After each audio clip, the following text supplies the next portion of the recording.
Hey, salut à toi, j'espère que tu vas bien, que tu es en pleine forme et que tu pètes le feu.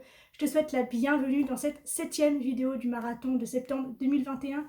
Une vidéo dans laquelle je vais répondre à la question suivante: comment refaire confiance après avoir été trompé? Mais avant ça, si tu as envie d'aller plus loin, d'aller plus en profondeur sur les enseignements que je te transmets, si tu as envie de les mettre en place dans ta vie, dans ton existence, sans tâtonner et sans perdre de temps, eh bien sache que tu peux prendre rendez-vous avec moi gratuitement pour un coaching gratuit d'environ 1 heure, au cours duquel on mettra de la clarté sur ta situation actuelle et au cours duquel également nous mettrons en place une stratégie ensemble pour que tu puisses dépasser ces difficultés que tu vis aujourd'hui. Donc si ça t'intéresse, je mets le lien quelque part là-haut et tu trouveras tout ça dans la description. Donc n'hésite pas à en faire usage, c'est gratuit et je t'attends à bras ouverts pour qu'on puisse avancer ensemble. Comment refaire confiance donc lorsque l'on a été trompé? Vaste sujet, grosse question, pour laquelle je vais revenir sur des notions que j'ai déjà évoquées auprès de toi, mais que j'ai envie d'ancrer. Il paraît qu'enseigner, c'est répéter, donc on va revenir sur certaines choses ensemble que tu as déjà entendues, mais peut-être qu'en les exprimant différemment, je vais pouvoir atteindre quelque chose chez toi d'intéressant. Mais en gros, de toute façon, la réponse globale que j'ai envie de faire à cette question-là, c'est: soigne-toi, prends soin de toi, fais le deuil total, complet, définitif de la situation, de la relation qui t'a fait du mal et à travers laquelle tu as tendance à juger les relations futures. Pourquoi? Pour 3 raisons, essentiellement. La première, c'est que tant que tu restes dans la colère, tant que tu restes dans la peur, tant que tu restes dans le jugement, tant que tu restes dans la méfiance, eh bien, finalement, la personne avec qui tu as envie de construire quelque chose, avec qui tu aimerais aller plus loin, finalement, ne fait que les frais d'une histoire passée qui est non réglée. Donc, finalement, ce n'est pas l'autre qui génère chez toi un manque de confiance ou de la méfiance, ce sont tes propres anticipations, ce sont tes propres perceptions que toi tu projettes en fait sur une relation qui pourtant est toute neuve. Donc, le but de ce travail thérapeutique, de ce travail intérieur de deuil de cette relation passée et douloureuse, c'est de revenir à une forme d'équilibre émotionnel, j'ai même envie de te dire de neutralité émotionnelle, à partir de laquelle tu pourras réécrire quelque chose de neuf. Puisque je trouve ça dommage finalement de condamner l'autre que tu ne connais pas du tout finalement, avec lequel tu as envie de construire quelque chose, de le condamner pour ce qu'un autre a fait. Et le pire dans cette histoire, c'est que la plupart du temps, c'est toi qui vas générer la situation que tu crains le plus. C'est-à-dire que ta jalousie, ta méfiance, ta colère, ton espionnage, ton besoin en fait de contrôle sur la relation, etc., toujours nourri par cette peur, par cette colère, par cette frustration que tu n'as pas digérée, eh bien, inévitablement, à un moment donné, ça va enfermer l'autre. L'autre va se trouver face à un mur, va se trouver face à des comportements qui, pour lui, sont obsessionnels, sont excessifs et néfastes et non nourrissant en fait, et du coup inévitablement il va en venir à peut-être te tromper, à peut-être te faire du mal d'une façon ou d'une autre, mais du coup c'est toi qui es à l'origine de cette situation que tu ne voulais surtout plus vivre. Et le pire, c'est que le cerveau est bien foutu, et le résultat en fait de cette situation-là, c'est que tu vas pouvoir te dire, bah tu vois, j'avais raison de me méfier. Alors qu'en fait, c'est ta méfiance d'origine qui a généré les comportements que tu voulais absolument éviter et qui va venir confirmer en fait ton idée de départ. Et c'est pour ça qu'il est absolument primordial que tu fasses le deuil de ton histoire précédente, de l'histoire en tout cas qui t'a fait du mal, pour pouvoir accueillir sereinement les relations futures. La dernière chose que j'ai envie d'évoquer avec toi, qui est toujours très liée du coup aux 2 premières, donc là les 2 premières c'était quoi? C'était que l'autre fait les frais d'une histoire passée non résolue, donc que je t'invite à résoudre et dont je t'invite à te libérer totalement avant de vouloir créer autre chose. Et si tu as cette tendance à vouloir vite recréer quelque chose, je t'invite aussi à t'interroger sur ce besoin que tu as d'être entouré systématiquement et la peur qui se cache peut-être derrière l'aspect de la solitude. C'est une parenthèse que je t'offre. La deuxième partie, c'était que tu crées en fait ce qu'on appelle des prophéties auto-réalisatrices, à savoir que c'est ta méfiance de départ qui va créer le résultat que tu voulais éviter et confirmer ta méfiance de départ. Et donc du coup, tu rentres dans un cycle vicieux parce que à chaque fois, dans chaque nouvelle relation, eh bien, ces 2 plans vont se mettre en branle. Et donc du coup, non seulement toutes les histoires que tu vas accumuler, que tu as confirmées tout seul à partir de pensées que tu nourrissais, en fait, vont venir disséminer, vont venir semer dans tes histoires futures des points clés pour lesquels tu vas venir te dire: ah, Mon ex avait fait la même chose. Mon ex avait été gentil avant de m'en tromper. Mon ex avait été sympa avant de me taper dessus. Alors qu'en fait, tu projettes des trucs qui au départ n'ont pas lieu d'être, mais qui vont être créés en fait par tes pensées, tes perceptions et les comportements que ça va engendrer. Donc ça, c'était les 2 premières étapes. La dernière, c'est d'avoir vraiment à l'esprit que l'être humain est beaucoup, beaucoup trop complexe pour être réduit à une seule perception ou à une seule théorie.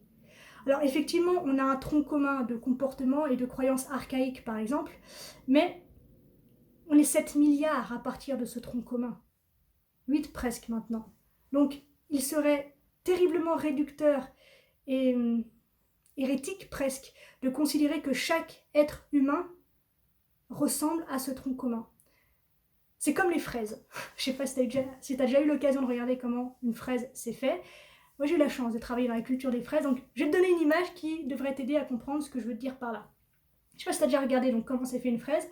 Chaque petit grain que tu as à la surface en fait est relié à un fil, et tous ces fils en fait vont créer le cœur de la fraise, cette espèce de machin blanc qu'on a en plein milieu. Donc si on part du principe que tous les fils convergent vers ce cœur, combien est-ce qu'il y a de potentiel de nouveaux cœurs cachés à l'extérieur de ce premier cœur? Chaque petit grain que tu as à la surface de la fraise, c'est un potentiel d'un nouveau cœur. Et chaque nouveau cœur a cette possibilité d'arborescence derrière et d'expansion. Donc, si tu compares ton cœur commun de départ à la fraise qui est arrivée là-bas, tu te rends bien compte tout de même que la fraise qui est là-bas, elle est à des milliers de branchements d'arborescence du cœur de départ. Alors oui, il y a un fond commun, mais il est ridiculement faible et petit par rapport à la multitude, par rapport à l'infini potentiel de stratégies comportementales, etc., etc. Donc, ne limite pas tes perceptions à un tronc commun, à une expérience en fait de base qui va définir toutes les autres. Ce serait dommage parce que tu te couperais de toutes les possibilités que la vie met sur ton chemin. Et je suis pas en train de dire qu'il faut te lancer dans n'importe quelle relation les yeux fermés. Prendre le risque d'aimer, c'est prendre le risque de souffrir, mais ça, malheureusement, ça fait partie de la vie. Tu peux pas y échapper, donc fais ton choix. Est-ce que tu as envie d'éviter de souffrir toute ta vie, mais donc du coup de prendre le risque de ne jamais aimer aussi? C'est ton choix, et quel qu'il soit, il est parfait si tu es en accord avec. Donc, imagine en fait cette histoire de fraise. Tu as un cœur au départ avec tout plein de petits filaments, et chaque petit filament donne naissance à une graine qui peut donner naissance elle-même à un nouveau cœur, des milliers de filaments, etc., etc., etc. Donc, réduire ta fraise, ramener ta fraise au cœur de départ qui est ridiculement loin dans l'arborescence, c'est dommage. Et enfin, je te donne un dernier tips que je creuse en profondeur dans mon programme d'accompagnement. Donc si tu as envie d'aller plus loin là-dessus, une fois de plus, je t'invite à prendre rendez-vous gratuitement grâce au petit i. Je ne sais jamais de quel côté il est. Bref, ton cerveau, il est ultra bien fichu. C'est une machine qui est absolument incroyable, qui a la faculté incroyable de créer des raccourcis. C'est-à-dire que pour t'éviter d'imploser face au nombre incalculable d'informations que l'on a chaque jour, il met en place des raccourcis pour te faciliter l'existence. Parmi ces raccourcis, il y en a 3 qui viennent jouer un rôle fondamental dans la façon dont on relie en fait nos propres histoires. 3 filtres: généralisation, distorsion, sélection. Chaque situation que tu vis, même là, le simple fait de regarder ma vidéo, passe par le filtre, passe par ces 3 filtres en fait. Donc là, dans la vidéo que tu es en train de regarder de ma part, tu vas distordre la réalité en fonction de ton prisme de perception. Tu vas sélectionner ce qui est important pour toi et ne pas entendre ce qui ne résonne pas ou ce que tu n'as surtout pas envie d'entendre. Et tu vas généraliser le cœur de la fraise à tous les autres cœurs. Et chaque événement, chaque souvenir est confronté non pas à un de ces filtres, mais aux 3. Alors imagine une situation, tu passes déjà par, paf, allez, généralisation. Ils sont tous pareils.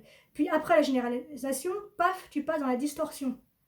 Donc, j'adapte en fait la réalité, c'est l'histoire de la méfiance qui revient sur la méfiance, j'adapte la réalité à ce que je pense déjà savoir pour que ça corresponde plus ou moins à ce que je sais et me mettre dans une zone de confort, dans quelque chose que je maîtrise à peu près. Donc là, ton souvenir, ton événement, il est déjà passé par 2 filtres. Et enfin, à la fin, il passe par la sélection. Ça veut dire qu'après avoir été généralisé, donc réduit à un fait, après avoir été distordu pour coller à ta réalité et à ta vision du monde, en plus de ça, tu vas sélectionner l'élément dans ce souvenir, dans cet événement, qui va venir en fait consolider tout le reste. Ça peut se faire dans un ordre ou dans un autre, hein, c'est pas grave, mais j'imagine que tu vois l'idée. Donc en fait, quand tu arrives au bout de ces 3 tamis, qu'est-ce qui reste de la situation de départ? Non, pas grand-chose. Et c'est pour ça que c'est super important que tu puisses prendre le temps en fait de travailler sur toi, de te soigner, d'aller mieux, d'apprendre à te comprendre, d'apprendre à quel moment est-ce que tu as laissé les choses peut-être déborder et t'échapper complètement, etc. Non pas pour te culpabiliser, mais reprendre ta responsabilité et ton pouvoir sur ton existence au quotidien, sur ta relation à toi et donc sur la relation que tu as envie de construire avec les autres. Voilà ce que j'avais envie de partager avec toi aujourd'hui. J'espère que ça te convient, j'espère que ça te plaît. C'est des sacrées pépites que je te donne aujourd'hui, donc mets de la valeur dessus. Peut-être que tu les as déjà entendues, peut-être que tu te dis c'est trop simple, si c'était bon, si c'était aussi simple, tout le monde le ferait. Mais comme j'aime à le répéter souvent, c'est justement parce que c'est simple que personne ne le fait. Et il y a plein de mes clientes qui sont éberluées et qui me font des retours en me disant mais c'est dingue comme c'est facile en fait. Et systématiquement, à la fin de l'accompagnement, un retour qui m'est souvent fait, c'est mais tu m'avais dit au début, en fait, une idée, une croyance que j'ai, que je diffuse, que je transmets, c'est que la vie est simple. Pas facile, mais simple.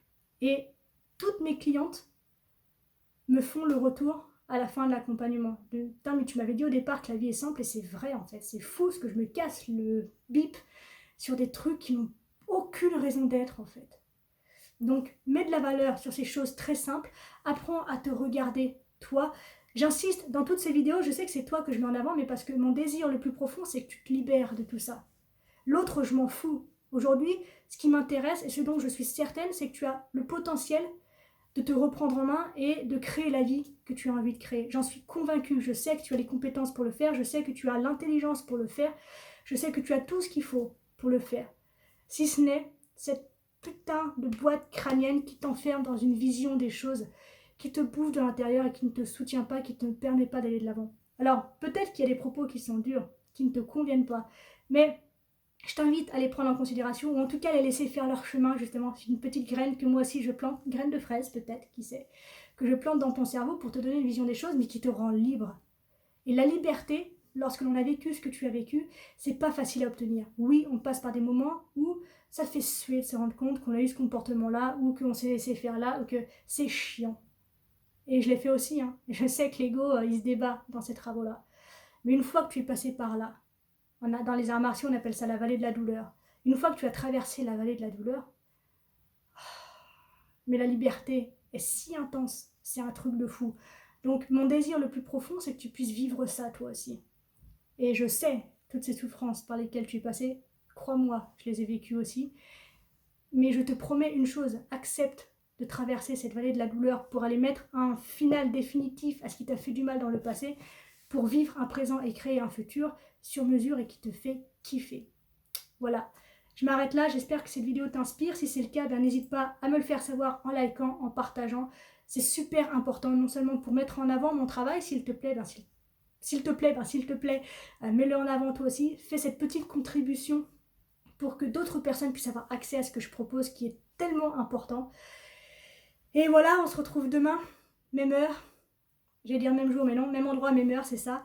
Voilà, d'ici là, prends soin de toi, sois reconnaissant envers la vie et surtout n'oublie jamais que tu es la personne la plus importante de ta vie et que, de ce fait, tu mérites ce qu'il y a de meilleur. Je t'aime. À la revoyure.